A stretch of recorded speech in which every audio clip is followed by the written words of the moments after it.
जय श्री कृष्ण। श्रीमद् भगवत गीता अध्याय 15 श्लोक 20 इति गुह्यतम शास्त्रमिदमुक्तं मया नघ एतद् बुद्ध्वा बुद्धिमान् स्यात् कृतकृत्यश्च भारत। इस श्लोक में भगवान श्री कृष्ण कहते हैं, हे अनघ, यह वैदिक शास्त्रों का सर्वाधिक गुप्त अंश है जिसे मैंने अब प्रकट किया है। जो कोई इसे समझता है वह बुद्धिमान हो जाएगा और उसके प्रयास पूर्ण होंगे। अर्थात भगवान ने यहाँ स्पष्ट किया है कि यही सारे शास्त्रों का सार है और भगवान ने इसे जिस रूप में कहा है उसे उसी रूप में समझा जाना चाहिए। इस तरह मनुष्य बुद्धिमान तथा दिव्य ज्ञान में पूर्ण हो जाएगा। दूसरे शब्दों में, भगवान के इस दर्शन को समझने तथा उनकी दिव्य सेवा में प्रवृत्त होने से प्रत्येक व्यक्ति प्रकृति के गुणों के समस्त कल्मश से मुक्त हो सकता है। भक्ति आध्यात्मिक ज्ञान की एक विधि है। जहाँ भी भक्ति होती है वहाँ भौतिक कल्मश नहीं रह सकता।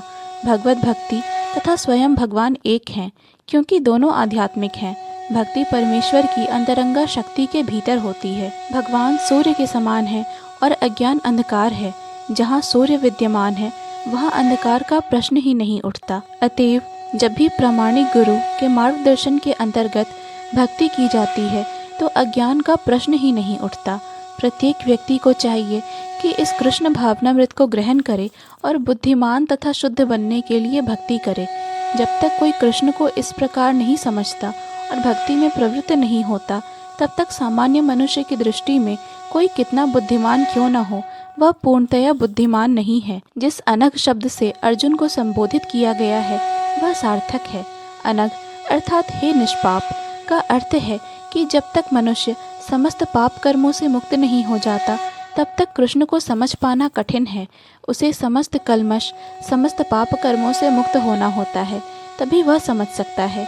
लेकिन भक्ति इतनी शुद्ध तथा शक्तिमान होती है कि एक बार भक्ति में प्रवृत्त होने पर मनुष्य स्वतः निष्पाप हो जाता है। शुद्ध भक्तों की संगति में रहकर पूर्ण कृष्ण भावनामृत में भक्ति करते हुए कुछ बातों को बिल्कुल ही दूर कर देनी चाहिए। सबसे महत्वपूर्ण बात जिस पर विजयी पानी है वह है हृदय की दुर्बलता। पहला पतन प्रकृति पर प्रभुत्व जताने की इच्छा के कारण होता है।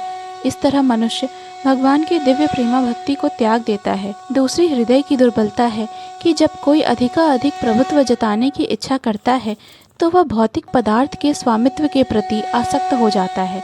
इस संसार की सारी समस्याएं इन्हीं हृदय की दुर्बलताओं के कारण हैं। इस अध्याय के प्रथम 5 श्लोकों में हृदय की इन्हीं दुर्बलताओं से अपने को मुक्त करने की विधि का वर्णन हुआ है और छठे श्लोक से अंतिम श्लोक तक पुरुषोत्तम योग की विवेचना हुई है। इस प्रकार श्रीमद् भगवत गीता के 15वें अध्याय पुरुषोत्तम योग का भक्ति वेदांत तात्पर्य पूर्ण हुआ। जय श्री कृष्ण।